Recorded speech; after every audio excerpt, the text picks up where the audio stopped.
We are here tonight once again at the world's center of racing at the Daytona International Speedway from Daytona Beach, Florida for round number 7 of the Circle B Diecast Superspeedway Series, coming to you live here on ESPN. Good evening, everybody. My name is Frank Marchese. Thank you very much for making us a part of your evening. And in the booth alongside of me is Nate Siefker. Nate, you saw a fantastic race last week at Talladega, expecting nothing less in the same car here this week.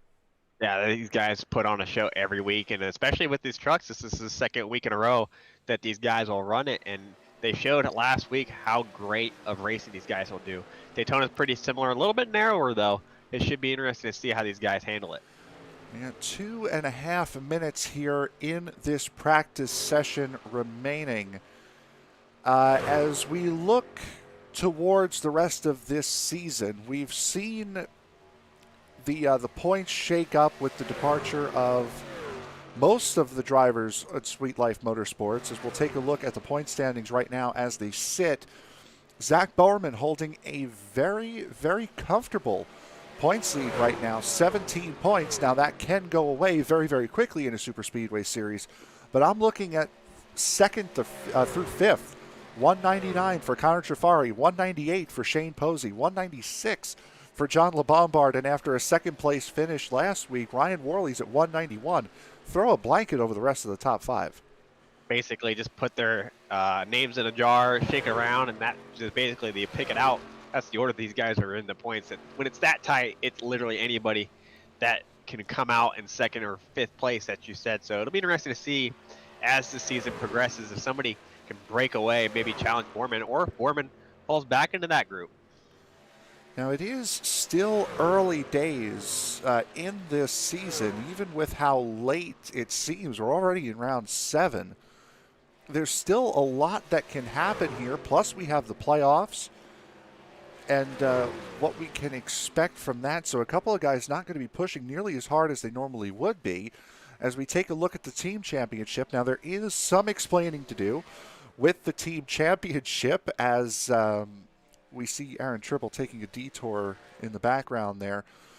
Sweet Life Motorsports, they have that rather grotesque penalty because of the issue that happened in the Monday night race 2 weeks ago. Strictly Stock Motorsports, I believe having a similar penalty. And then you notice JD Motorsports also completely out of there based off of what happened 2 Fridays ago. But still, team point standings very much up for grabs. And right now it is Scott Warren at Artificial Autosports Incorporated, or This Is War, out in front of the team championship. Yeah, and he's done a fantastic job to lead that team to where he's at. We've talked about him basically every single week, how he runs at the front and how he's always a threat at the end of these races. And you know, it shows with how competitive he is. When you have that guy that's really competitive on your team to able to push him forward, that helps tremendously. It certainly does, as qualifying is now set to begin here from the World Center of Racing. For those of you who are watching the Circle B Diecast Super Speedway Series for the first time, only one lap of qualifying over the 5 minutes that are allotted, as we see Jason Papp in that number 1 Snap-on Chevrolet jump off of pit road. Joe Gauthier is also out on track. Gauthier the quickest in the practice session that just ended. So a good night looking so far for the driver of the 67. Yeah, it looks good at this point, but you know, it doesn't really matter until we get to, you know, the last 5 laps to go. That's when we'll know if it really is a good night for him and anybody in this field, because, you know, we talk about it every week. It seems like how races can change in a second. We talk about guys running the back that end up just surprising us getting to the front. And then we talk about guys that run on front all night and then they get caught up in a wreck and then they finish in the 15th, 20th position. So really, we won't know how good of a night is until about lap 75 to 78, I'd say. Absolutely. As Joe Gauthier is going to be the first one to cross the line to begin his qualifying lap here. Jason Papp is the only other driver that is actively on a qualifying lap. Aaron Tribble and Chris Worrell are also on track at the moment. However, these are the only two that have crossed the line to take time.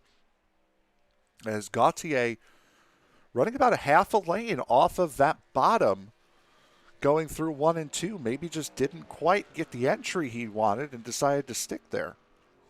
Yeah, it's a little surprising that he ran that high here. See if he takes a different line in 3 and 4. He's, well, not quite as high, but he's still not right on that line there. So it's kind of interesting to see how high he is there. Be interested to see what his time is compared to others that are going to come across the line here. Papp was quicker on the first half of the lap than Gautier was, as Gautier crosses the line now. Jason Papp right behind him crossing the line. Papp will have the pole. It's about a tenth quicker. Jason Papp and Joe Gautier. Chris Worrell and Aaron Tribble are almost dead even on the racetrack as well, as we're already halfway through this 5-minute qualifying session, just 2 laps in. Yeah, and a lot of people, we talk about it almost every week, I believe. Over half the field here doesn't qualify for these races, which is very surprising considering, you'd think you'd want to run up front, though. So we probably won't get a whole lot of takers in qualifying tonight, as we only have 4 people officially have a time on the board so far. 4 people have a time on the board, and 3 more are out on the racetrack. Greg McConey, who you see on screen, Adrian Moore, and Zishan Dwera are the only other drivers that are on track right now. There is the 10 of Dwera wearing a paint scheme you're probably going to get sick of tonight. As Nate had pointed out on the USRA broadcast last night, Camping World is running a promotion to where if you run their paint scheme and tag them in it on Twitter, you get a $100 credit at Camping World. And from the practice session before the broadcast has started, I think we counted 6 drivers that are running a variant of a Camping World scheme. No 2 are exactly alike, but very, very similar between the 6 drivers. And we will do our best to kind of keep them in check here. But yeah, have that many similar paint schemes, even though they're not the same, it could get a little confusing for us. So hang out with us. We'll eventually get to familiarize ourselves with them, and we should have it nailed down pretty quickly. Greg McConey is about to come across the line here to complete his qualifying run. Just a minute left in this qualifying session. McConey will go up to 4th. I believe that was Dwera that we saw previously is in 2nd position. Adrian Moore is on track right now, and he might be the last one to get a lap time as I think Bowerman might have left it about a second or two too late. As here comes Moore. He was quickest of all in the first half of the lap. Second half of the lap, he was not, but good enough to get second by just 1/100th of a second. And now here comes the man we're going to be watching quite closely here. He ain't going to make it. He's got 20 seconds, and he's not halfway around the racetrack. He will not make it back. He's about 10 seconds too short. It's certainly going to be close, as the pole sitter in the number 9. Well, he might just make it. Pole time is a 52. Yeah, 1 second. There it is. When will it cut him off? Right as he gets to the tri-oval. And yep, you're exactly right. Left it about 3 or 4 seconds too late. As we have now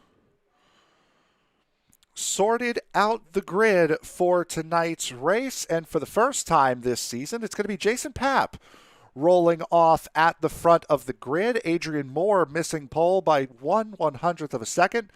To round out row number 1, Zishan Dwera and Chris Worrell make up row number 2. Row 3 goes to Greg McConey and Aaron Tribble. Row 4 to Joe Gautier and Connor Trafari. Row 5 will go to James Cato and Dan Brazington. Brandon Wilson and Zach Bowerman will make up row number 6. Jesse Curtel and Clayson White, they'll roll off in row number 7 with GT Park and Mark McFadden. They'll roll off in the 15th and 16th place, respectively. Ernie Lugwood right behind his teammate. He'll roll off in the 17th position with Shane Posey alongside of him in the 18th spot. Ryan Worley and Dustin Loxton, they'll close out the top 20. They roll off 19th and 20th tonight. Nicholas Wing, and Cruz Hernandez. They'll roll off 21st and 22nd, with Austin Rucker and John Lombard rolling off the 23rd and 24th place, respectively.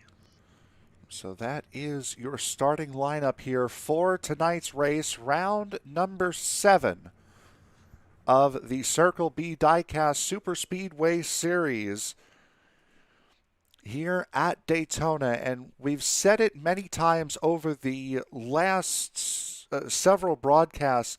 These guys not really a big fan of the trucks around here. It's so difficult to get a run in the draft. Once you lose that draft, it's like you have a parachute attached to the back of you. This is not the easiest of cars to run, but once you do get these cars running, it's a very fun race to have. Yeah, absolutely. These guys are going to be at it tonight. I'm sure a couple EOLs are being given just for people that want to start at the back of this thing. And that'll be interesting to see how these guys that are starting at the back kind of want to work their way forward here. It'll also be interesting to see, as you know, we've seen these guys run green long stretches of the race here. It should be quite interesting to see how these guys react to the truck here at Daytona under the lights.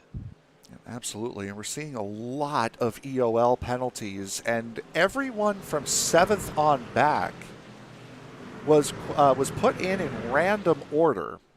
The top 7 were the only ones that were actually able to get a qualifying time in. So everybody else left it up to a lottery, and some of them won, some of them lost. But in any event here, as this field starts to refile up after the EOLs are handed out and are put in the proper order, we're going to have a nice run of 80 laps here. Yeah, and these guys have proved to us, you know, they're very capable of running long stretches of races, you know, side by side, together in a group. And it should be a great race to watch tonight. I look forward to it. I think we're going to go green for a significant stretch of the race tonight. The easiest cars to handle when you are in the pack.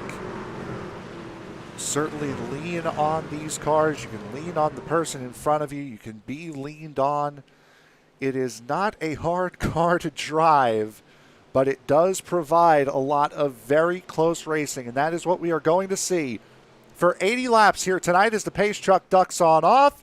Green flag is in the air. Round number 7 of the Circle B Diecast Super Speedway Series season is underway. A little bit interesting to start. Oh, massive check up there. And this is a huge check up on the top lane there, and this is throwing everybody out of whack there, as it looked like it was Clayton Moore. White. Or was it Clayton White that may have stacked it up there?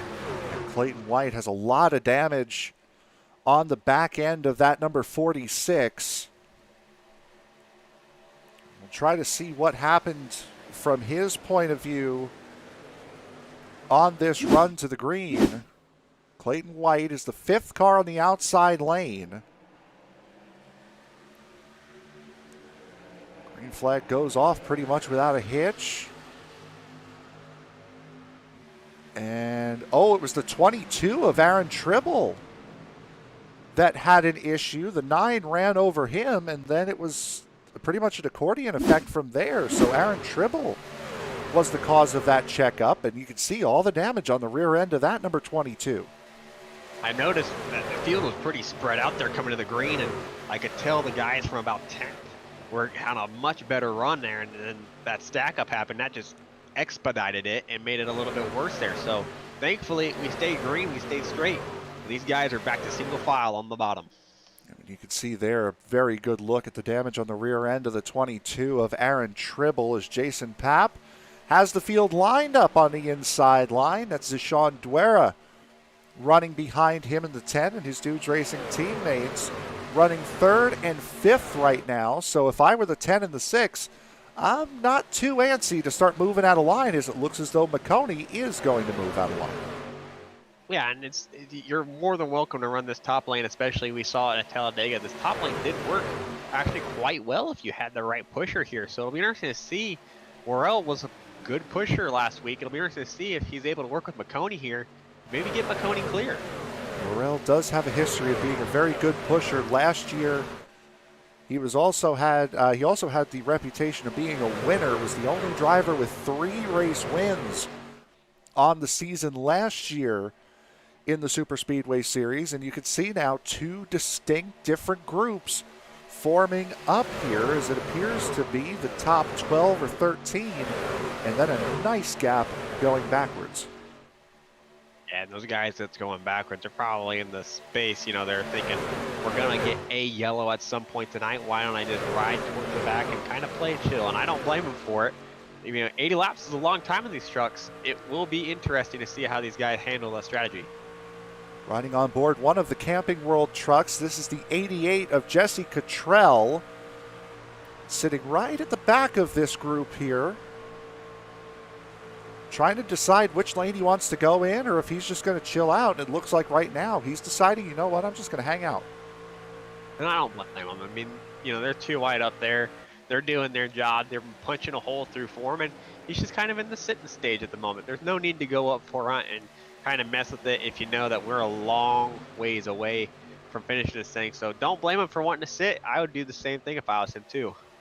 Here's one of the fun things that we can do in chat. For those of you who are watching, we'll give you a list of numbers here. And we would like for you guys in chat to tell us who you think is going to finish highest. The driver of the 10, Zishan Duera, the 81 of Cruz Hernandez Jr., the 22 of Aaron Tribble, the 88 of Jesse Cottrell, and if I remember right, I believe just the 40. Oh yes, that's right. The 3 of James Cato, and the 48 of Connor Trafari. Those are the 6 drivers who are running Camping World schemes tonight. And we would like for you guys in the chat, whether it's on YouTube or on Facebook, tell us which number you think is going to finish highest. Right now, there you see on screen 4 of the 6 that are running Camping World schemes tonight, all running right with each other. I wonder how much exposure Camping World's gotten in the past week on iRacing. It's had to be quite significant, I must have to say. They probably lost a lot of money, though, from it. Yeah. Well, we know Ronnie Osmer did it this past Wednesday night. I think we saw 1 or 2 in the USRA Cup Series race last night at Pocono, which was a fantastic race. And now we have 6 here tonight. And those weren't even trucks. Those were Indy cars and Cup cars, too. One of our guys in the chat thinking Connor Trafari will be taking it down as far as the highest finishing Camping World truck. Right now, the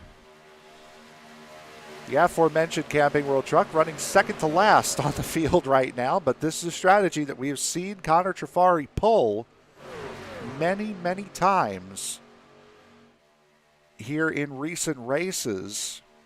Won races with this strategy, won the season opener at Daytona last season in the truck, so he certainly knows what he's doing when it comes to truck racing at Daytona.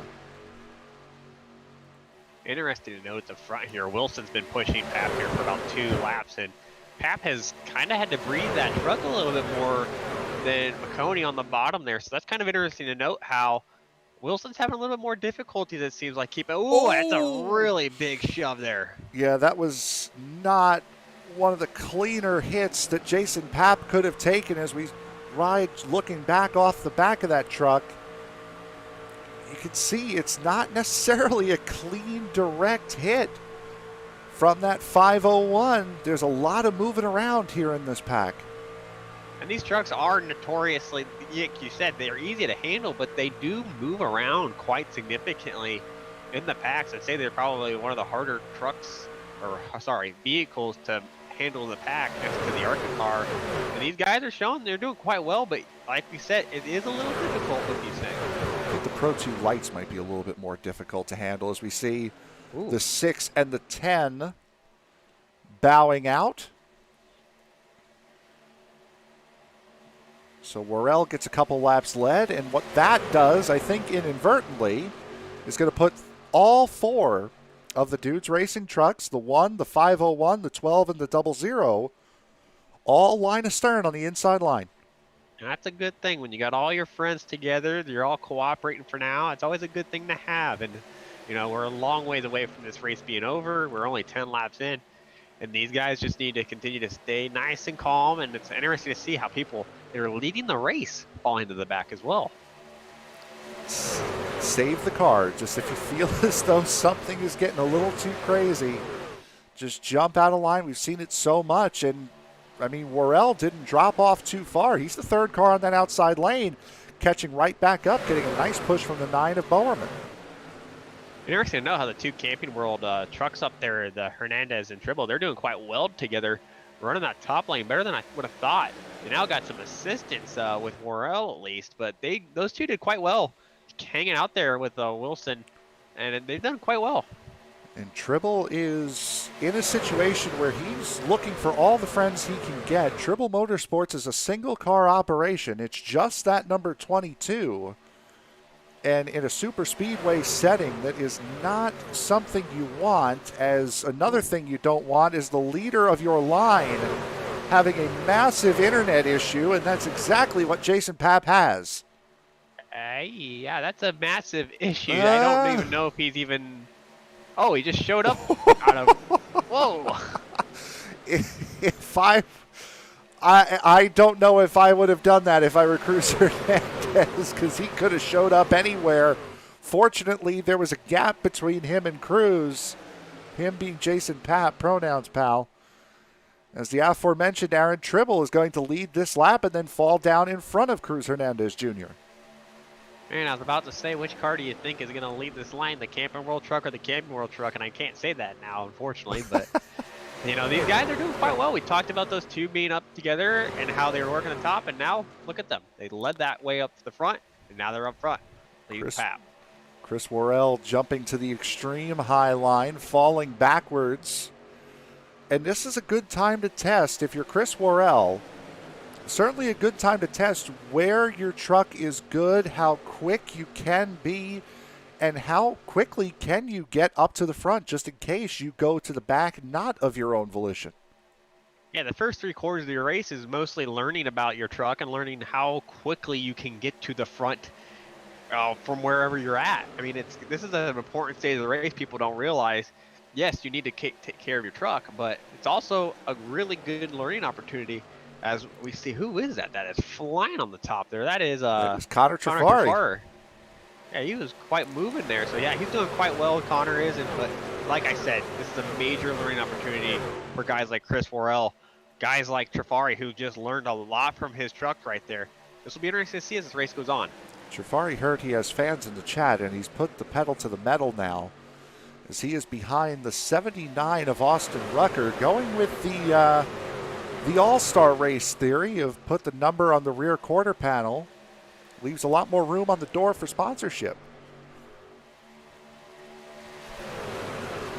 That's a lot of sponsorship that he's showing off. Good for him. Very nice on the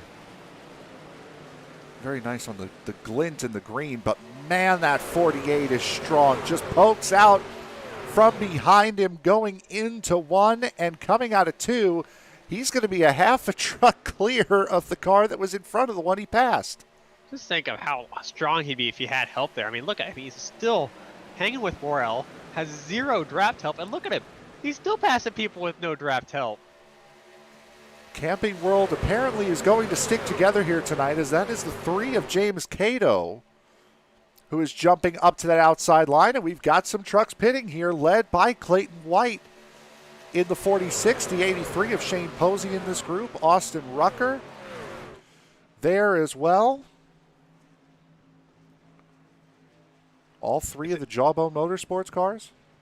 Yeah, and it's interesting to note, too, that these guys are running at a 50% fuel load tonight.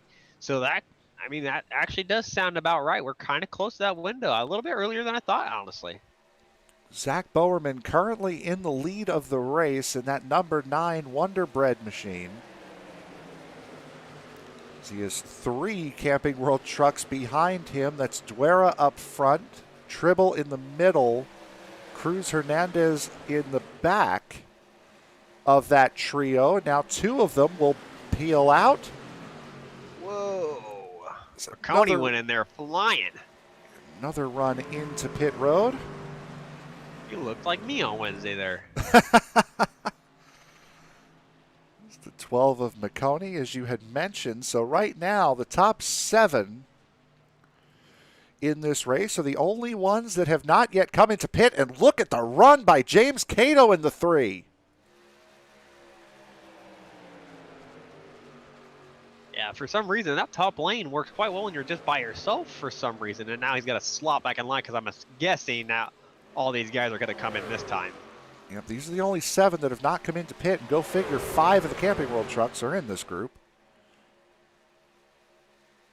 They probably did that just to mess with us, if I had to guess. So all of the Camping World trucks, Chris Worrell, 76 of GT Park, all in. As Team Camping World hits pit lane, now Zach Bowerman, getting up to speed, will still be the leader of this race until Cruz Hernandez Jr., with help from Greg McConey, takes it going into 3. That's pretty powerful if you had help like that. We talked about it, all these times, is if you have somebody with you on pit out that can push you. Look at this. These guys were running about, what 10th when they pitted here, and they're running in the net lead of this race so far. Absolutely are. We're almost a quarter of the way through this race already. His car is now exiting pit road from the pit stops just a moment ago. And what's been common with Superspeedway racing here in this series, field gets pretty strung out after the pit stop cycle. What was a group of pretty much the entire field is now strung into a couple of groups of 3 and 4. And eventually, I think, we've seen this, last week at Talladega, how they eventually accordion slowly back to each other if they work together. I don't know if we're going to see that tonight, especially with the way we've seen things work. You've seen groups kind of work by themselves. We've seen the Camping World guys work quite well together. It's going to be interesting to see as this race progresses who wants to work with who. Chris Worrell really had to hold his breath there coming through 3 and 4 as he was in the middle of 3 wide, all by his lonesome. Jason Papp now the only car on the outside line. We are 3 wide, and now Cruz Hernandez is the one left in the middle. He's in the Darrell Wall trips, calls the sucker hole at the moment, and it looks like Papp is still having some internet connection issues, so that could be a factor for him later on in this race. Nobody's going to want to push anyone that has pretty poor internet connection issues. I'm sure that is going to be in the back of the mind of everybody else in the field. Absolutely. Is now Aaron Tribble pops up off of that inside line. Slot immediately filled by Ryan Worley in the 00 as we take a look off the side of the number 12. Find everywhere to put cameras on these things.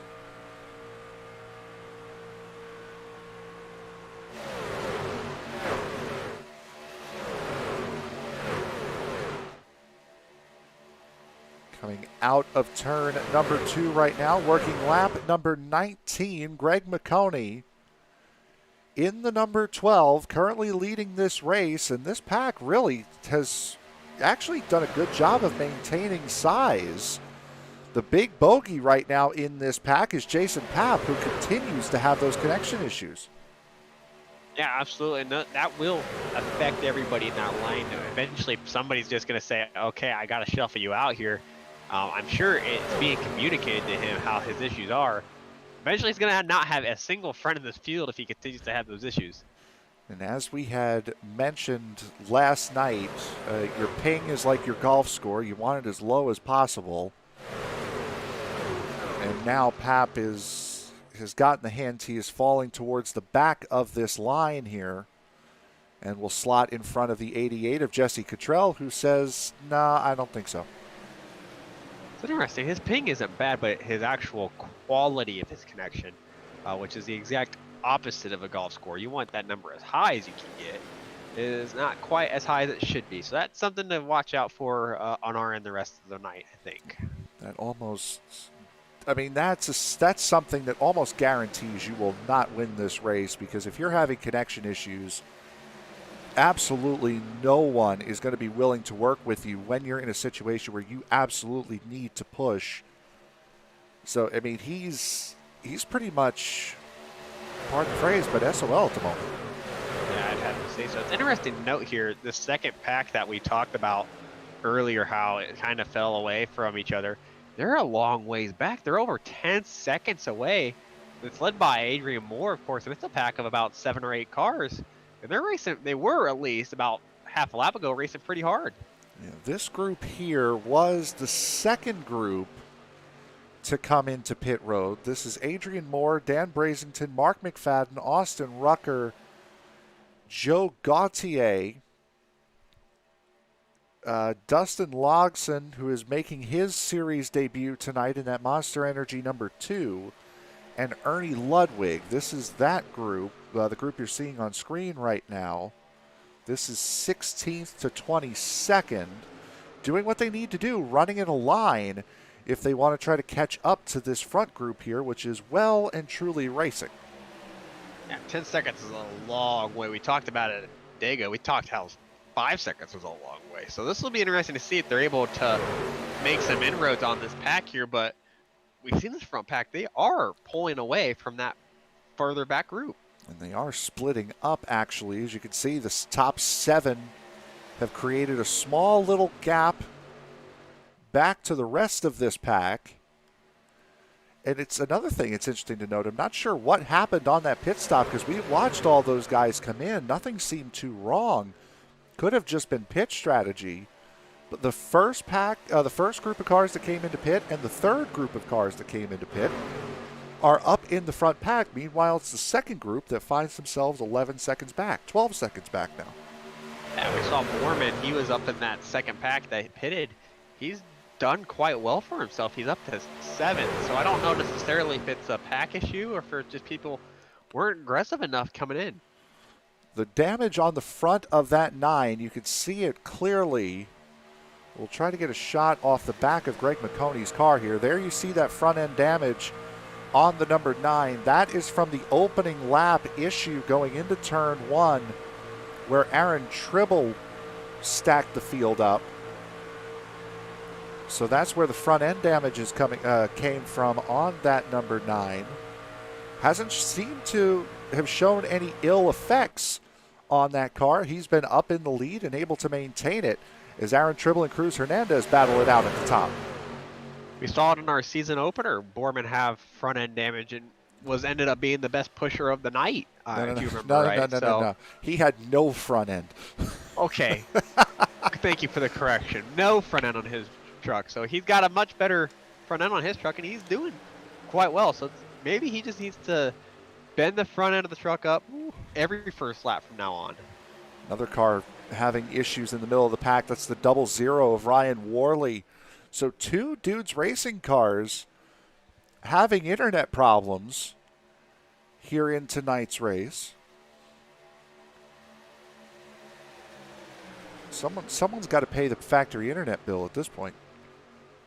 Yeah, you have to say something. They're going to come up on a lap car here eventually of John Lombard. We talked about him being a podium finisher. You know, how he always shows up at the end of these things. He's all by himself, so these guys got to figure out, you know, they're side by side at the moment. Do you want it to go 3 wide? They are quite spaced apart from each other, though. There is the 95 of John LeBombard. Everybody is on track right now. The only driver that is off of the lead lap, 11 laps down at the moment, is one of the guys who is running in this pack. That is the number 90, that white number 90 you see on the outside line. That is Nicholas Wing. Currently running 11 laps down as Austin Rucker takes it into pit road and actually pulls off and stops. Wonder what happened there with Austin Rucker.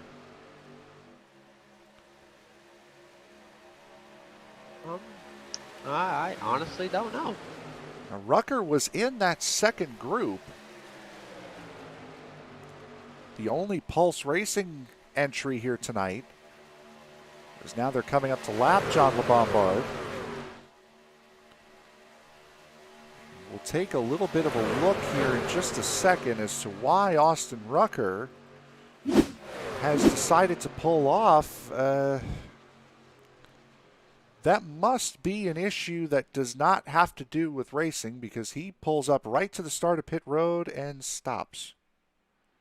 At least he did the right thing, though. I mean, we do see occasionally, and official stuff usually is when you see this, but people just pulling off to the side of the road, throwing a yellow, and it's a good thing that he didn't do that, so good for him. He is officially no longer taking part in this race from what we can tell. As GT Park,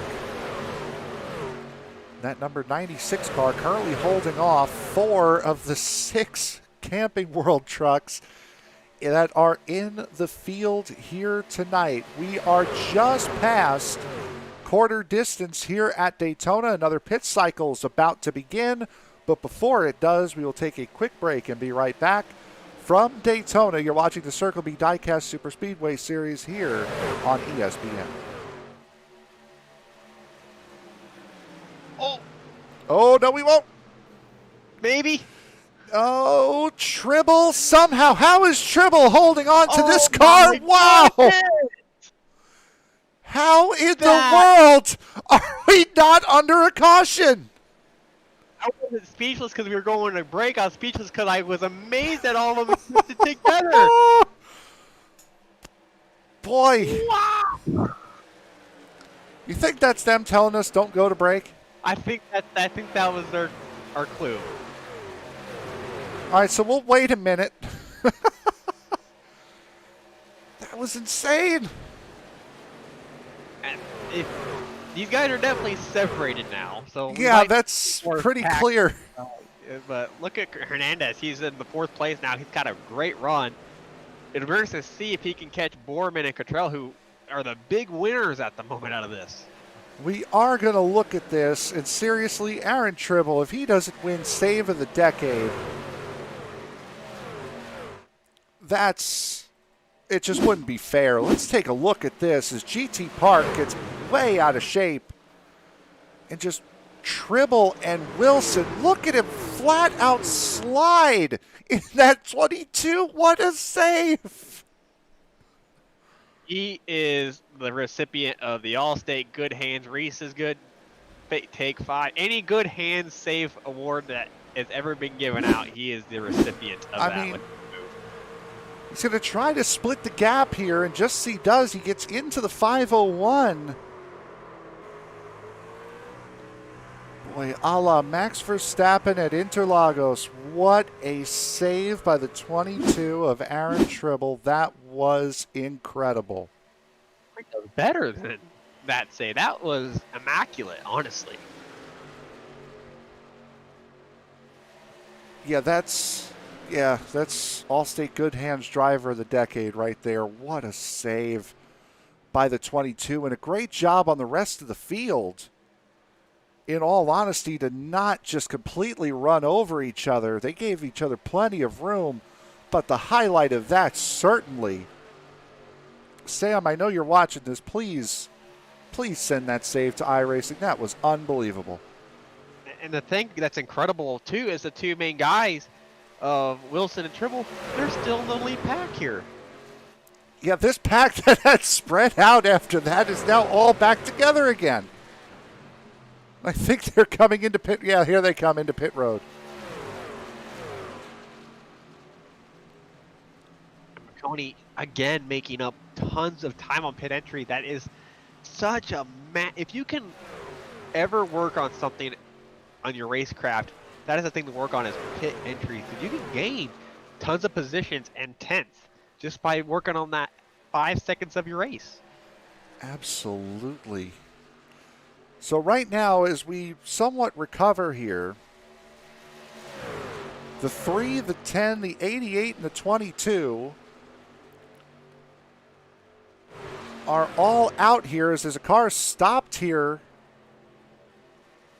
I believe. Worrell. Yep, that was Chris Worrell. Boy, he's got a lot of damage on that front end. And he was a part of that second group. He might be out of gas here. He's either out of gas or he blew an engine. Those are like the only 2 things I can think. Oh, I'm going to guess with the front end damage he has on the thing, I'm going to guess he blew an engine.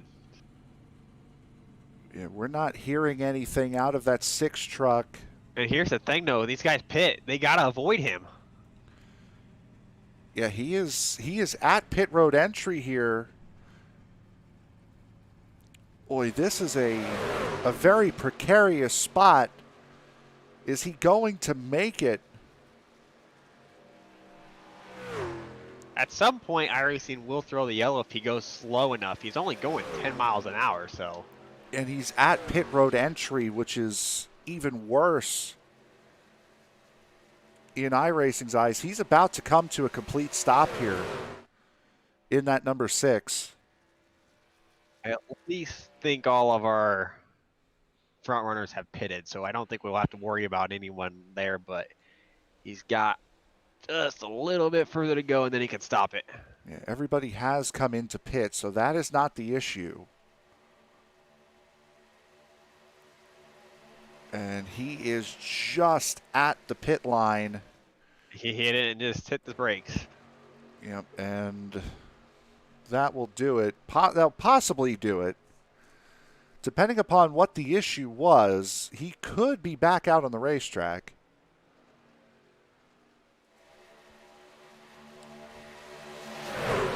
Yeah, but this league, of course, you know, there's no fast repairs in this league. Yep. So if he did blow the engine, that is set match. That is ball point. game.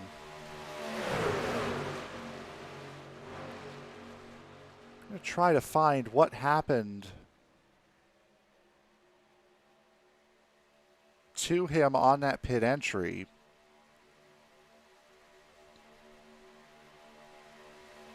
As we see, this is the race lead here. Cruz Hernandez Jr. currently leading this race in that number 81. We're going to try to see what happens here.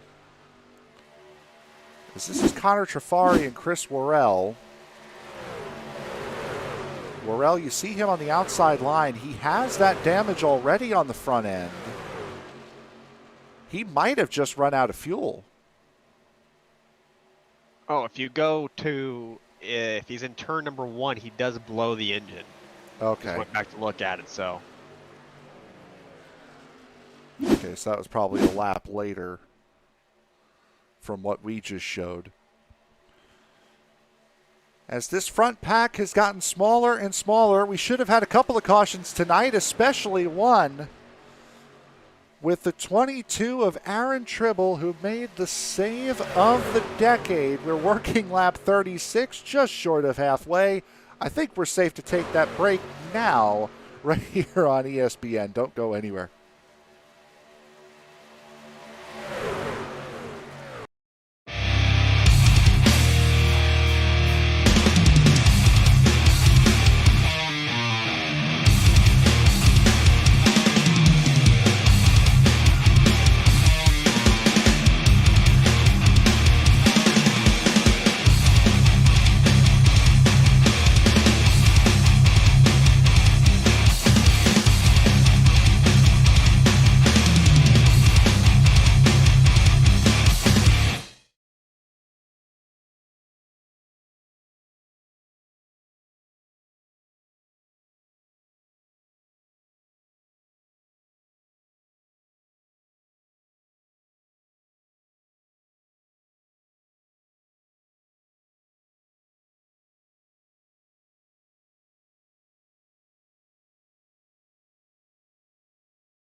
Tonight's broadcast of the Rowdy Energy Cup Series is sponsored by DiecastNuts.com. Post your own Diecast collection, add or trade to it in the shop, and see other members' collections at DiecastNuts.com and on Facebook at DiecastNuts. And by Rocket Racing Setups. Rocket Racing Setups is one of the leading setup builders for the iRacing community. Find dirt and asphalt setups, tuning guides, fuel sheets, and much more at RocketRacingSetups.com today. Tonight is also brought to you by the series sponsors, Rowdy Energy, Circle B, Diecast.com, Midwest Motor Customs, iRacing, iFlag, and Butt Kicker. And the series thanks you for your continued support. I think I said Rowdy Energy Cup Series when we came back at the top of that. This is very much the Circle B Diecast Superspeedway Series. Round number 7 at Daytona. We have just eclipsed halfway, and Shane Posey in the 83 currently leading the event. Yeah, Shane Posey has the biggest mover of the event, too. He's gone up 17 positions tonight, so he's done quite well. He's one of the people that decided he wanted to run at the back a little bit. Now he's moved forward, and now he's leading the whole piece. And Aaron Tribble, after making that incredible save, has now gotten himself righted. He is back up at the front, leading that outside group of trucks. Right now, it's just Ryan Worley behind him, but Jesse Cottrell and GT Park are out there and coming up quick to the back of those two. As this race, after that wreck just before, what should have been a wreck, just before that second round of green flag pit stops, and then after that round of pit stops, this race has taken on a completely different complexion as far as who's up at the front of the field. Yeah, I don't know if these people got more confidence from seeing everybody halfway wreck and somehow not, or they're a little bit more timid because they saw everyone halfway wreck. So it'll be interesting to see, as Tribble was about to be left outside and get in the dust, but he managed to slot in, how people start to race this group here. It's going to be interesting to see. Two guys you might notice are no longer in this group. Jason Papp and Brandon Wilson in the 1 and the 501 are no longer in that front group. Nicholas Wing was there as well. There you see him in the 90. He has fallen back to this second group. This second group, 23 seconds off of the front of the field. 12 cars, are up at the front of the field as these two groups have really thinned out. I don't know if you're able to pull up your track map there, Frank, but that is literally about halfway across the racetrack. So when these guys are going through the tri-oval, those guys are about halfway down the backstretch. There you see it right there. That red dot is the end of the first quote-unquote sector, which is the exact halfway point of the lap. And you're right, the front of the lead group is getting to the start-finish line, which is at the bottom of the racetrack, almost at the exact time that second group is getting to the middle of the back straightaway.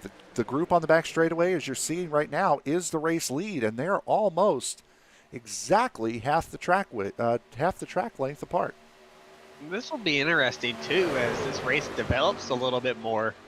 If this front group continues to, run at this pace, there is a potential where this group that's in the back, that's on the backstretch now, they might end up in front of the lead pack, and we might see the leaders end up being at the back of the whole pack. Which, that's a completely different element to super speedway racing. As we continue on here, almost at yet another round of green flag pit stops. Last time, guys came in between laps 29 and 32. We are at that 15-lap mark yet again right here on lap 45. Pit stop should be starting once again momentarily. Frank, do you think it's a coincidence that all 6 of our Camping World trucks are in this front pack? I think they wanted to keep their TV time at the maximum possibility there. Yep, and here some of them come in, just the top 2, just Posey and Clayton White. Everybody else stays out. But yeah, we got 5. Yep, all 6 of them are up here. Wouldn't that be something if they all finished 1 through 6? And Camping World would have a field day with that. I'm sure they would. The fix would be it. I think they would start a campaign. Look at our trucks. We're so good. We're top 6 in our racing league. That'd be pretty cool, though. I think somebody would be screaming the fix is in at that point. Yeah, I'd have to say so. Again, but please, to whoever's watching in both the Facebook and the YouTube chats, we ask you, who do you think is going to finish first of the Camping World trucks? Right now, they're all in your screen right now.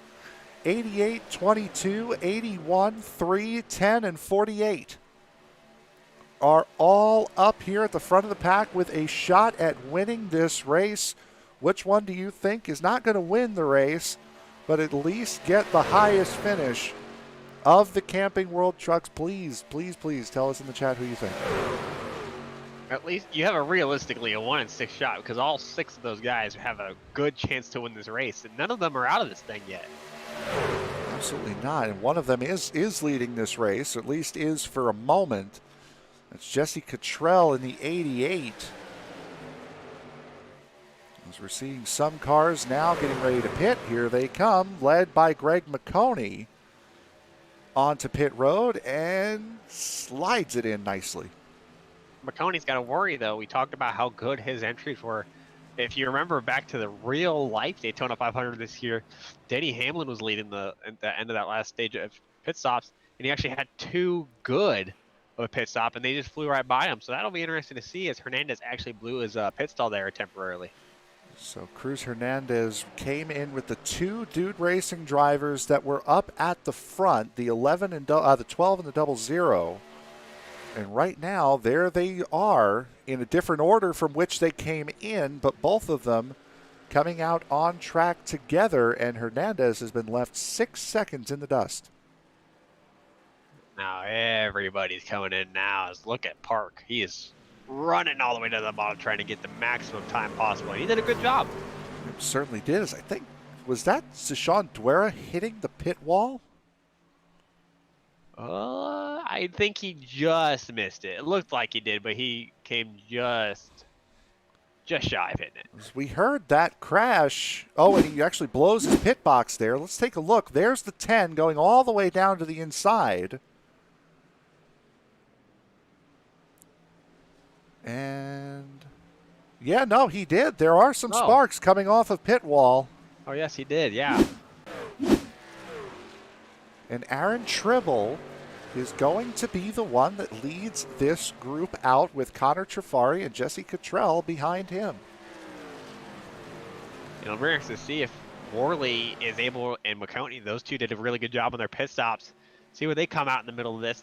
These guys that just came out, they're all strung together pretty tightly in single file as well. They're running net 5th and 6th right now. Are these two. Aaron Tribble, your race lead. There he is. Connor Trafari goes to the outside trying to fight for that race lead.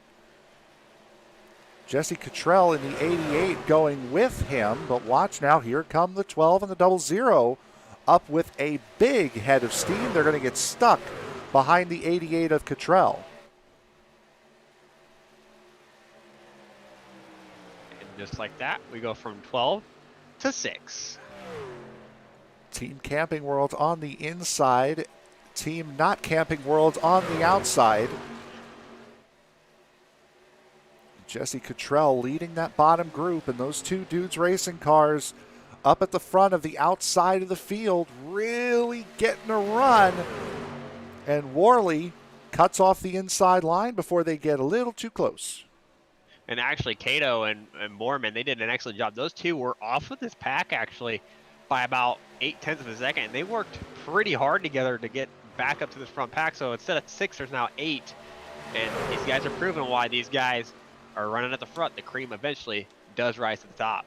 So what were 12 is now down to 8 here at the front of this field. 30 laps to go. Still have not had a caution in this race tonight, and we are expecting at least one more pit stop if this race stays green. As Cottrell jumps up to the outside line, they're about to catch up to Dan Brazenton and put him a lap down in the number 43. as GT Park leads the way in the 76. It's funny you mentioned that strategy, and that just brought a whole different thing into my head. These guys are really close on barely making it one stop. They might have to pit for a splash of fuel, because the longest we've seen guys go tonight is 16 laps. A couple guys had pitted on lap 48 there. Park, Tribble, Cottrell. They can go to, let's do the math real quick. They can go to 64, and then what's 16 laps from 64? It's 80. So yeah, you're right. They are right on the borderline of being able to make it and not being able to make it. As GT Park currently shows the way in that Transformers number 10 Toyota, or number 76 Toyota, pardon me.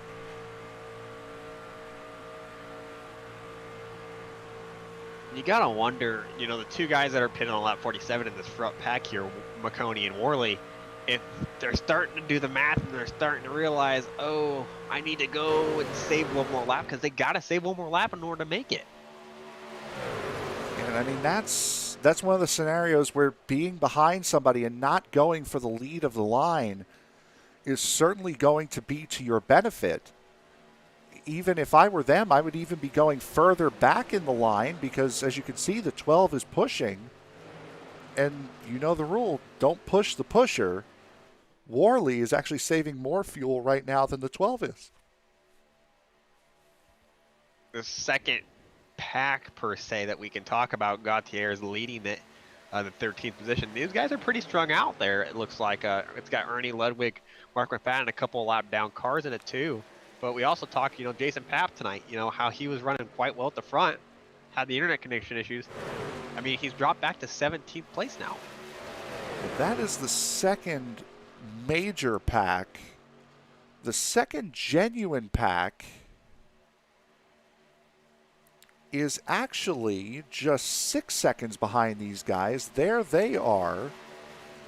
It's the 10 of Zishan Duera, Clayton White, and Shane Posey. Cruz Hernandez Jr., you can see, is back there a little ways.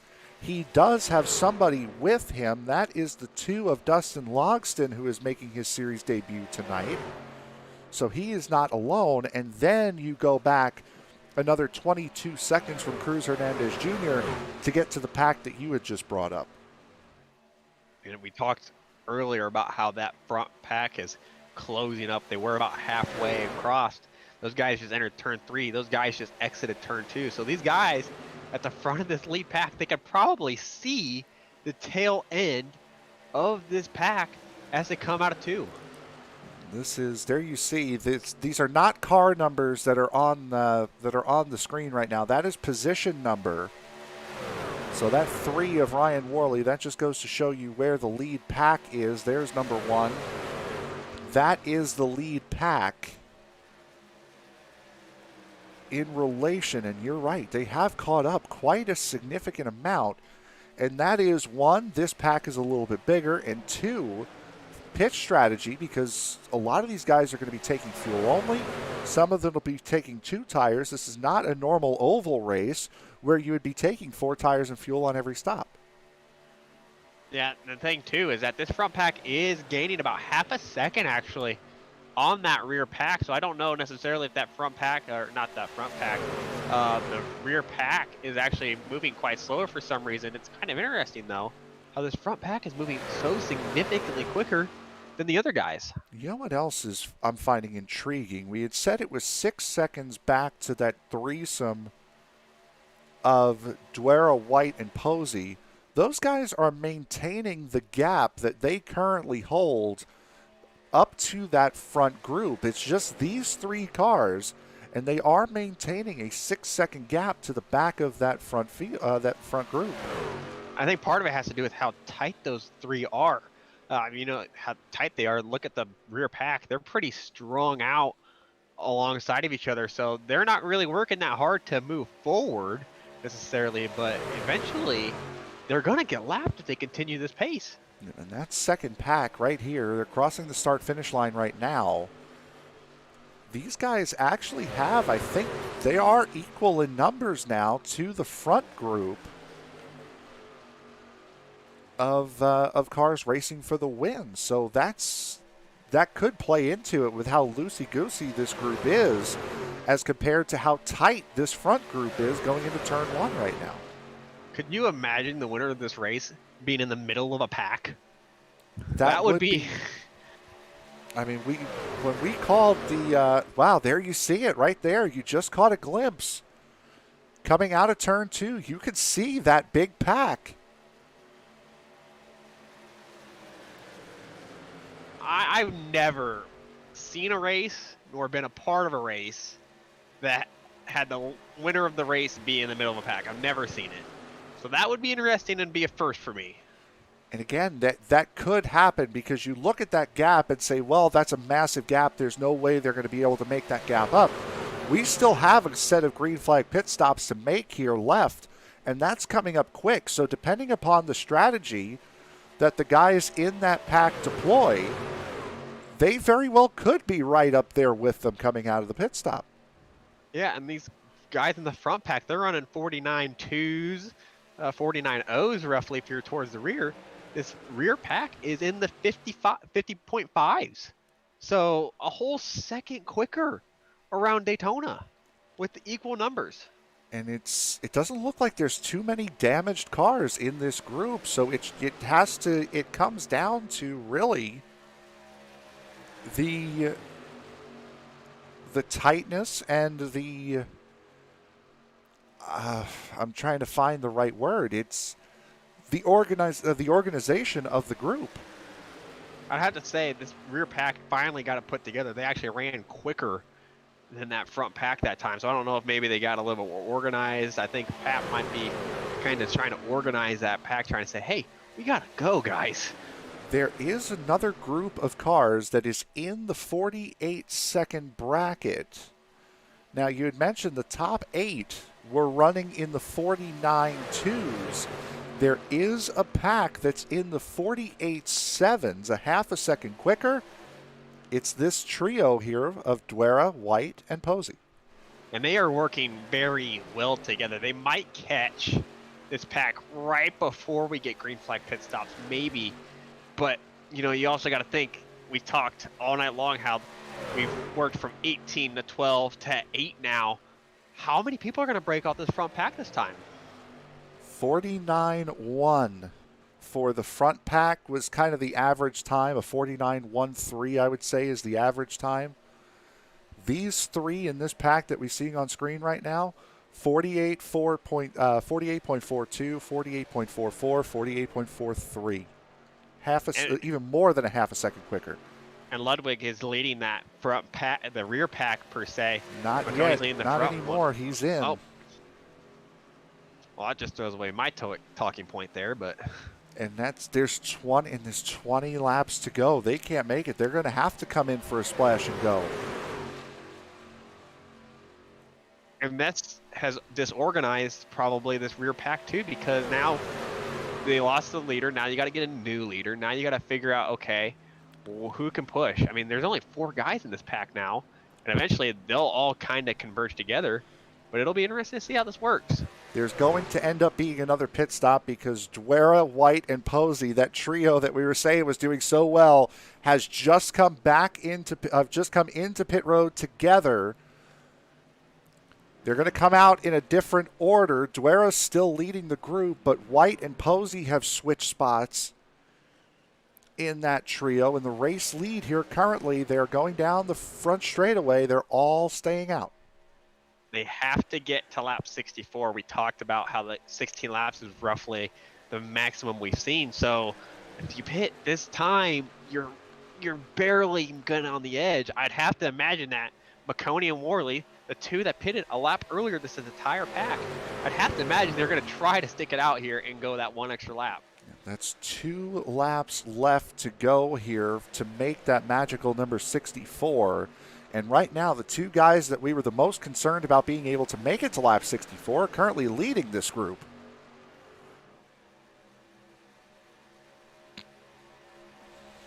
Because there you see Aaron Tribble. He is right now the leading Camping World truck, and here come the two dudes racing drivers, the 12 and the 00, and McConey completely blows pit entry.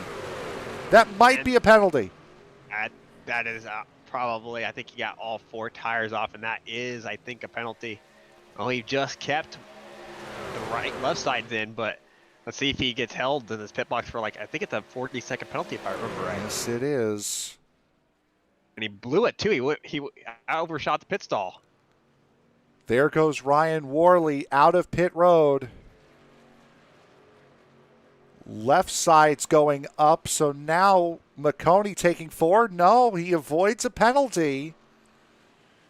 Kind of a self-imposed penalty by sliding through his pit box, but other than that, oh wow, and just behind them, boy, Clayton White almost turned Shane Posey.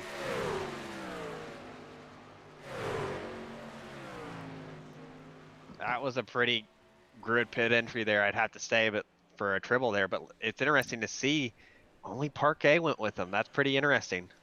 Yeah, Park and Brazington both coming in. Connor Trafari now, the leader of the race. Well, these Camping World trucks have had one heck of a night tonight. All 6 of them, really, have done absolutely fantastically. 16 laps to go. This group should be able to make it. I'd have to imagine these 4 are going to pit this time. I don't see them going any further as they all before do, but it'll be interesting to see how these packs line up. We've seen them break apart all night long. Borman nails the pit entry. Deborah Carrier rooting for the 3, James Cato, on the win tonight. And Cato, smooth in his pit box. That'll get him a long way. Now the question is, where is Tribble? And wow, they're caught up. They have been caught up by that group of Posey, White, and Posey's actually coming in again.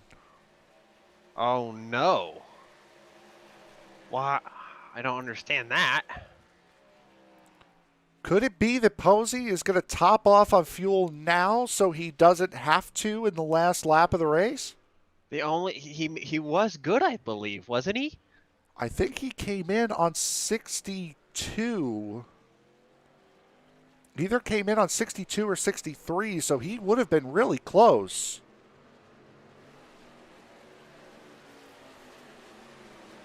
I mean, that's the only reason I can think of he would come in. But now he's going to be pretty well alone on the racetrack unless Cruz Hernandez Jr. comes up. No, there they go around him. Unless he asks those 2 to wait up for him, he's pretty much, that's an interesting strategy. Clayton White in as well. And another thing, too, is we got green-white checkers, too. So all these guys that just pitted regularly, they don't have enough fuel for a green-white checkered finish. From what I can remember from the races we called last season, we have not had a race go flag to flag without a caution. I do remember one Talladega race, I believe it was in the Xfinity cars, that went green until right before the white flag came out, and then there was a caution. As this front group is shuffling all over the place, and it ends with Connor Trafari up in the race lead. And not only that, that's 1 and 2 in points right now, sitting in first and second. So when these guys get settled down, we got to reshuffle the field because there is a couple people in this front pack who we believe has to pit again. Duera is 1, and then we believe Worley is short a lap as well. And then everyone else we think is good to go. But like we said, the green-white checkered finish, none of these guys are safe. There are 2 cars in this group that are not on the lead lap, and that is both Jason Papp and John LeBombard, who are tagging on to the back of this group. LeBombard is a single car. The one of Jason Papp is not, and he has his teammate directly in front of him. Papp is on the same kind of boat as Worley. They pitted the exact same lap, so he's not safe either. So he needs a yellow quicker because he, at the moment, is the lucky dog. He is currently running in the 18th position. We only have 2 retirements here tonight. Austin Brucker, we saw him pull off on lap 25. Chris Worrell pulled off 6 laps later after blowing an engine. Those are the only 2 retirements of the race. And now throw another hat into the ring. That is the 501 of Brandon Wilson, another Dudes Racing driver, now not on the lead lap. He's going to be racing the 1 to get that lucky dog if a caution does come out. And he did manage to latch on, too, so that's interesting to note. Well, yeah, he just barely is latching on, so that'll be interesting to see if he can get 2 pap. That might spark some of these guys at the back to move forward because they're going to see them racing, and this could drive some people at the back forward. So we have 2 races going on here in this front pack, a race for the lucky dog and then a race for the race win. Right now, the 48 is winning the actual race. The 1 is winning the sub race. As we come across the line here, we are going to have 10 laps to go here from Daytona, and in these trucks, it's gonna get crazy. And now this is the point where you got to ask, okay, when is the race going to start? We talked all night. Yeah, of course there's been a race going on, but the real race to the finish, or within 10 laps to go, 10 to go this time now, when do you pull out? When do you have your friends go with you? I mean, could we see some of the Camping World guys? I mean, we got, what, 5 Camping World trucks in this front pack here. The only Camping World truck that is not in this pack is the 81 of Cruz Hernandez Jr., who currently sits 32.5 seconds off of this group, and he is actually coming into pit road here. So the pit strategy is playing out. When do you want to pit? Do you want to leave it to the very last second, or do you want to come in a little early? And a lot of guys are coming in early as Ludwig leads another group down pit road. Yeah, they were part of that group that pitted 60, so we knew for sure that there was no circumstances that they could make it. So this is probably smart from them. Just pit now, take your losses, and you know they weren't in a position to get the lucky dog. They were kind of just SOL at that point. So you don't want to put yourself on the back burner and run out of fuel, of course. So that's kind of just how that race went for them. That's where they're going to end up finishing, unfortunately. Dan Brazington is going to just miss latching onto the back of this group. And as we had mentioned, Brandon Wilson getting lapped, just barely being able to hang on. He, unfortunately, is no longer in that situation. He is running there solo in the 14th position. No one to help him. So we're going to start 73 here. This is an 80-lap race, of course. And I got to get the feeling that we're not going to see anyone go till about 3 to go. I think everyone's playing way too nice at the moment for me, honestly. Yeah, this is, as you see, Adrian Moore, who had the points lead in this series at one point earlier on in the season, now getting lapped. So now the battle will be between Adrian Moore and Jason Papp, as that second group that we were talking about possibly getting lapped or getting caught up, and we would see that dramatic finish with the trucks, with the leader finishing in the middle of the pack. That pack has now completely disbanded. It's just this group right here is the only pack that is running on track right now. I think it's incredible how instead of losing some guys, we've actually gained a lot more guys in this pack here, haven't we? It's still the top 8, but we have added a couple of lap cars to the mix, and those lap cars are currently running at the back of this group. Adrian Moore and Jason Papp and Jean LeBombard are not on the lead lap. The 09 and the 1 do have something to race for. That is the lucky dog. Going to be interesting, too, to note, you know, if you're a lap down, you got some friends in this front pack. What are you really racing for? You're not racing anyone. You're not racing for the win. Why not help your buddy up here? And Jason got some teammates. We've talked about that, but does Moore? I do not believe any official teammates, as it looked as though Bowerman was about to make a peek out. Or pardon me, James Cato was about to take a peek out and then duck back in line in the 3. So if I'm Pap, I'm going to help all my teammates out because, I mean, yes, I'm in the lucky dog position, but, when we get to lap 78, 2 to go, something like that, a lucky dog isn't going to help you too much. You might as well help your teammates out. This is what we're seeing now is the calm before the storm. We've got 5.5 laps to go here. 8 drivers in with a shout to win, and some of these 8 cannot make it on fuel. Question is who, where are they in the pack, and when do they decide to pull it off into pit road? I have a feeling that when we believe Worley can't make it, I believe when Worley pits or Dura, that's when it's going to kick off. Dura, we believe, has got maybe 2 more laps in the tank, and he's in the 6th position, so he's going to shake things up maybe a little bit with Tribble being right there behind him. That's the 10 of Zashawn Dwera running right there. One of the Camping World trucks, the third Camping World truck, on circuit. There's Mark McFadden in the 71 on the outside, about to be lapped here before the end of this lap. 4 laps remaining when we hit the line here. And I don't know, Dwera might have been able to save that fuel because you don't... Oh, no, here he comes. Dwera could not make it.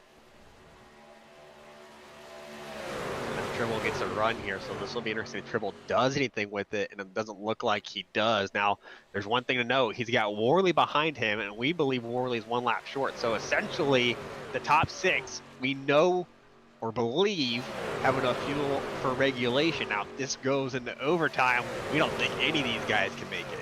There you see the top 5, and the last time they came into pit, GT Park came in on lap 64. The other guys in the top 5 came in on lap 65. We've seen 15 and 16 lap fuel runs here tonight, expecting that the top 5 at least can make it.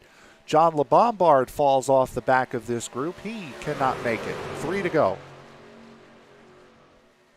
Now this is where I'm starting to think people are going to look at this. Cato's taking a peek, so he wants to go. It's just a matter if Parquet wants to go with him, though. Sorry, I need to start saying Park. I got corrected earlier, so I need to start with that. But yeah, he wants to go, and nobody wants to go yet. It's interesting. Another little fold in this plan is that the 48 and 76, if I do remember correctly, are teammates at Golden Gate Motorsports. So is it Golden Gate or Golden State? I believe it's Golden State, actually. My apologies. Between the 48 and the 76. So those 2 guys are waiting for a chance to hook up. Interesting how Worley doesn't pit this time, so he's only got 1 more time to pit. 2 to go here, and still nobody's going. Again, Worley sitting as far back in the pack as he is. He should be running half throttle pretty much the entire way around this track. You can save a decent amount of fuel here, or he's pretty content to run it dry.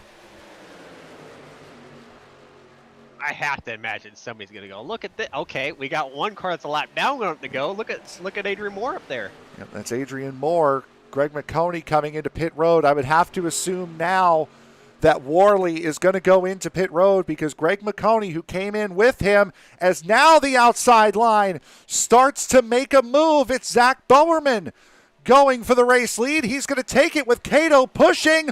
White flag is in the air. Cato with a big save. That was time to go, and now you got to go and look at Bowerman. He's doing everything he can. Here comes Trafari as well. He's going to give a big shove here. Cato has no help on that outside line. It's coming in the form of Jesse Cottrell, however. Cottrell, the only other driver that is helping on the outside line. Trafari jumps up to the outside line, trying to pick off that number 9. They get side by side in contact, pushes Bowerman into the grass and to the back of this lead pack. It's going to be Connor Trafari in the race lead. Cato gives him a little shot in the middle of 3 and 4. Here comes Jesse Cottrell on the inside line. It's not quite 1 through 6, but it looks as though it's going to be Connor Trafari winning round number 7 as the Camping World trucks come home 1, 2, 3, 4. So not 1 through 6, but that's still pretty impressive. I would absolutely say so. And completely caution free.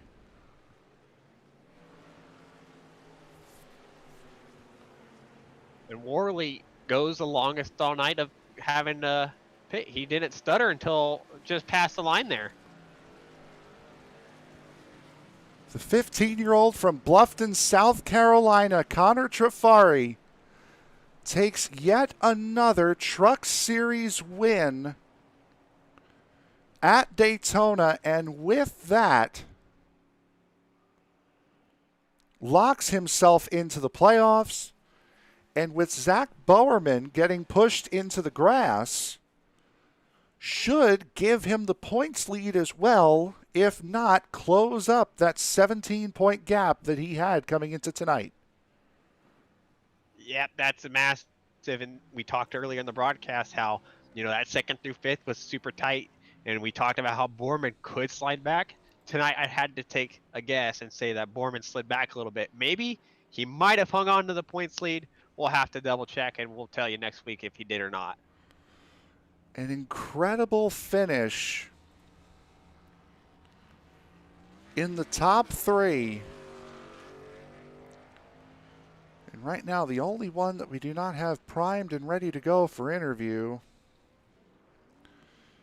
is, go figure, the man that we want to talk to finish first.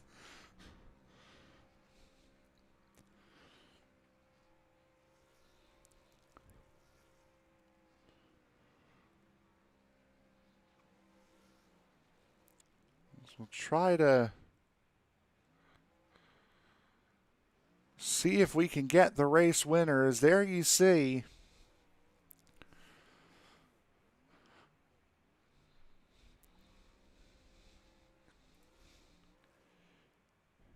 And Sam, yes, you did call it.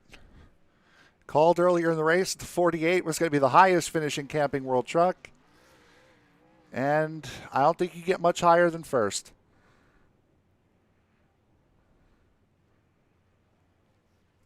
What a night. As we wait for interviews, trying to get these guys in. It's Golden State Racing, by the way, to put that 100% to bed here. We are going to get now the race winner in with Nate. Nate, you should be with Connor now. Connor, Nate up here in the booth. You got a copy, good sir? Yes, I do. Man, we went flag to flag, and you just happened to be the winner at the end of the other flag tonight. Talk us through, Camping World was very well represented tonight. 4 of your guys were at the front. Talk us through that last lap with a whole bunch of blue and yellow behind you. Oh, yeah, it was crazy. When I saw Zach and basically everyone behind me just leave me, I thought I was screwed there until I had Aaron push me, and then I found a little opening in the outside. And then James gave me a little push, a little too hard, I think. It kind of shot me down to Zach, which gave me a gap to him. And then off of 4, James had a run, and I just happened to block him perfectly, and that basically secured the win. And we saw, you guys were single file all the way until basically turn 3 with 2 to go. I mean, did it come to your mind, maybe I want to go maybe a little bit sooner than everybody else? Well, actually, you were leading the whole thing, weren't you? So did you think, someone's going to go a lot earlier? Did you think you were going to defend for more than just a lap, basically? Yeah, I know me, Zach, and James were all working together there. We all paid together, trying to make it to the end. So I knew we were all kind of had the mentality of make it to the last lap without wrecking. So I knew I was kind of safe up front until the last lap. Absolutely. And then, Frank, you're going to have to remind me, because after all the excitement here, I kind of forgot where we're going next week already here. So, oh, that would be great. Let me take a quick pander. We're going to the Daytona again in the Cup car. Sorry about that. Talk us through what you're expecting out of it next week here. I think I'm just expecting a lot of 2 wide racing. Cup cars are always a good race with just how many people are up front usually, and just the pit strategy. So it'll be interesting. Well, absolutely. Well, Connor, first off, congratulations on your win. Would you like to congratulate or thank anybody tonight on your awesome finish here? I would just like to thank all of GSR for helping out there. Zach, James, all of Weekender Outdoors trucks, just for all kind of working together, I guess. Circle B Diecast, Valor Energy, Butt Kicker, Irising Eye Flag, New Westmore Customs, and my main sponsor, Lot 9 Brewing. Well, awesome job here tonight, Connor. You did a fantastic job. Congratulations on your win. Go celebrate it. We'll see you Monday night and Friday night here on ESPN.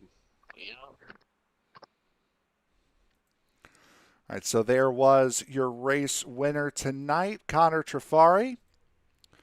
As we get set to bring in our second place finisher tonight, that would be the driver of the number 3, James Cato.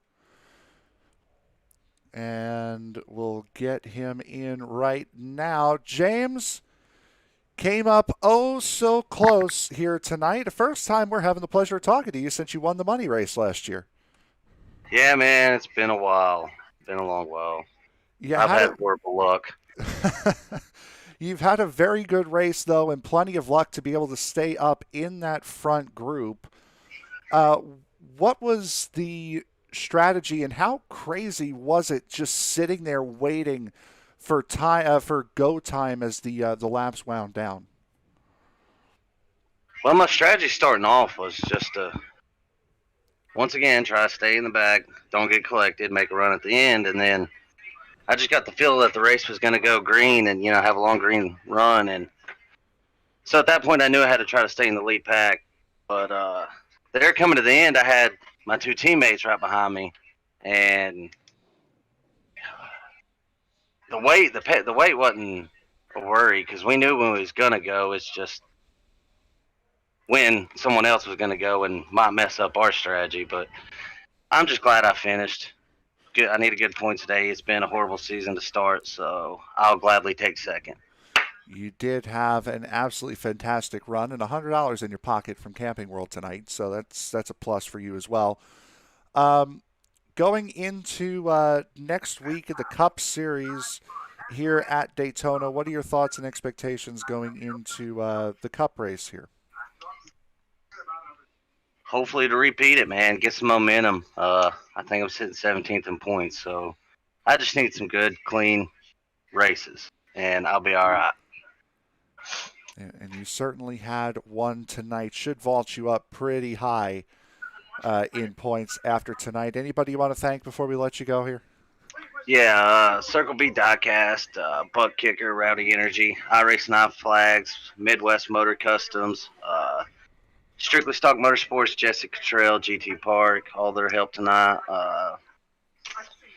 Camping World for the $100 credit, going to buy me a new tent. You guys for putting on the show. And I think that's about it. Go Balls.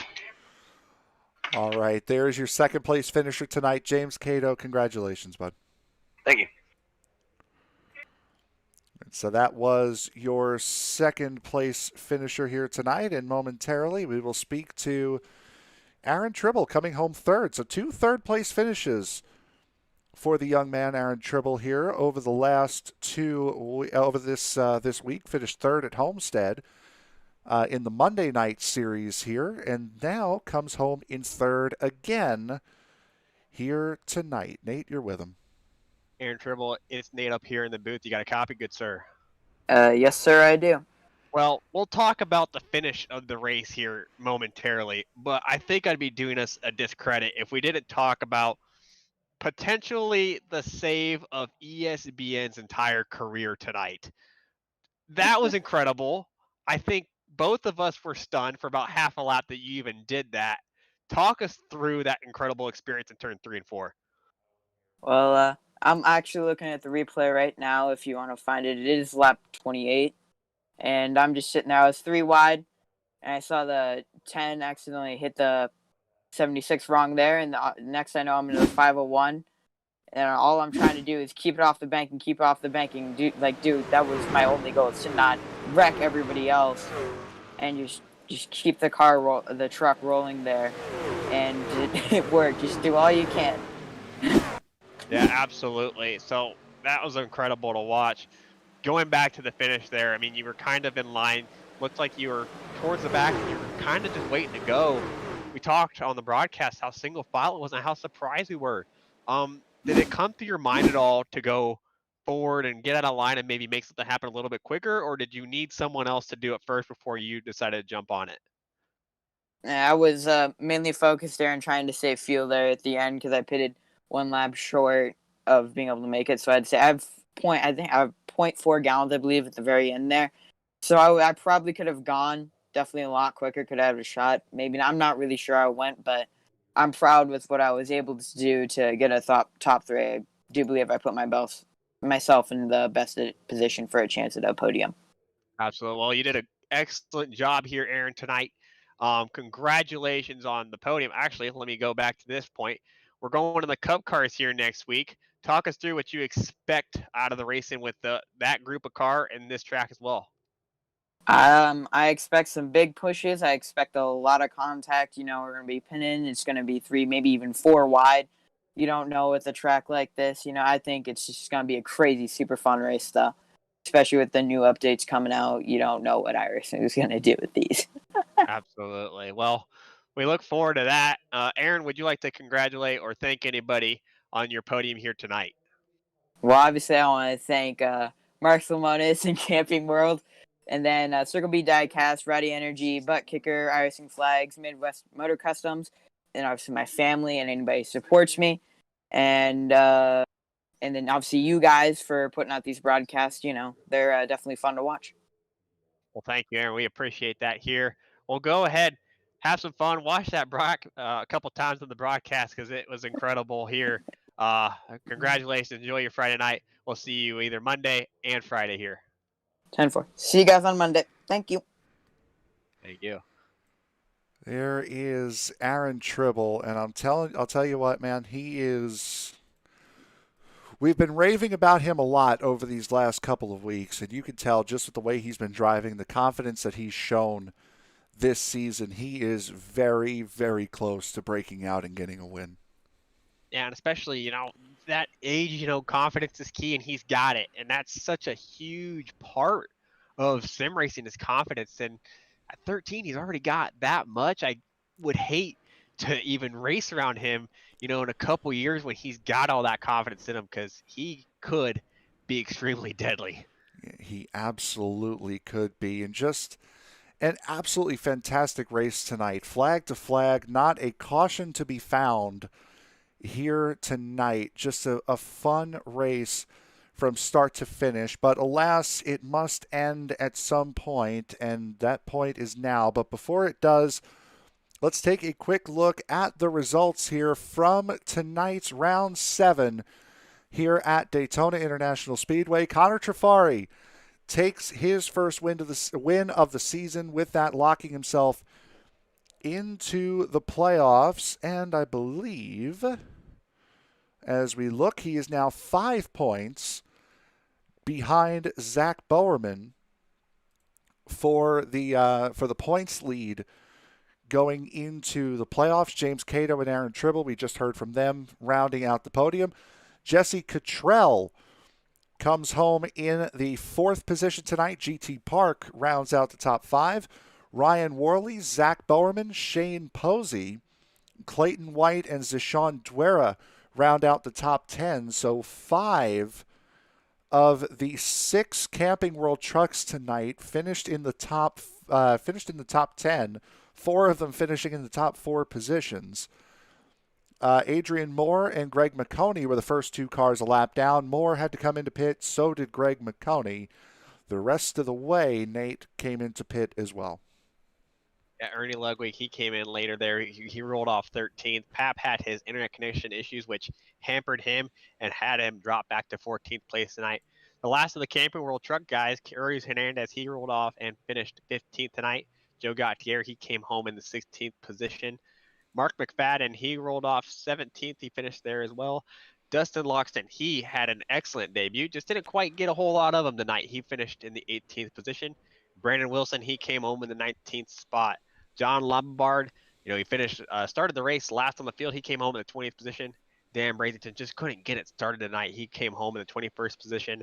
Nicholas Wing, he came home in the 22nd spot. And then Chris Worrell, we talked about his engine blow up that he had from that incident that we talked about on lap 28. He came home in a 23rd position. And Austin Record pulled off early off in the race. He came home in the 24th spot.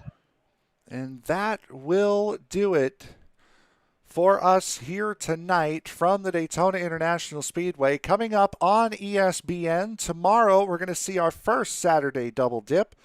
It'll be the eFormula 3.5 series from Interlagos at 1:30 p.m. Eastern Time. Myself and Jake Sperry will be calling the race. Then at night will be the nightcap, the first race for the Sim Racers Edge Bravo Series. That will be at Legacy Pocono in the DW12s, starting at 8:45 p.m. Eastern Time. On Sunday night, it will be the Chris Cup Series, running their first playoff race at Chicagoland Speedway at 6:50. I was wrong on the graphic there. Monday the 8th is actually going to be the Rowdy Energy Cup Series. They will be running round number 4 of their season at Las Vegas Motor Speedway at 1:20 p.m. Eastern Time. And then that Western States race from Lucas Oil Speedway, that race will be on the 9th of March, this upcoming Tuesday night. So we'd like to thank everyone for being a part of this broadcast here tonight. Just some other news that will be impacting the network. Starting this Monday night, we will no longer be broadcasting these races on Facebook Live. We will be promoting the YouTube stream on Facebook, but we will be now going to Twitch. So the two places that you could go to find us live will be on YouTube and on Twitch starting this Monday for round number 4 of the Rowdy Energy Cup Series season. Coming up, is again starting this Monday. So for my broadcast partner, Nate Siefker, I am Frank Marchese. Thank you very much for making us a part of your evening. Have a wonderful night.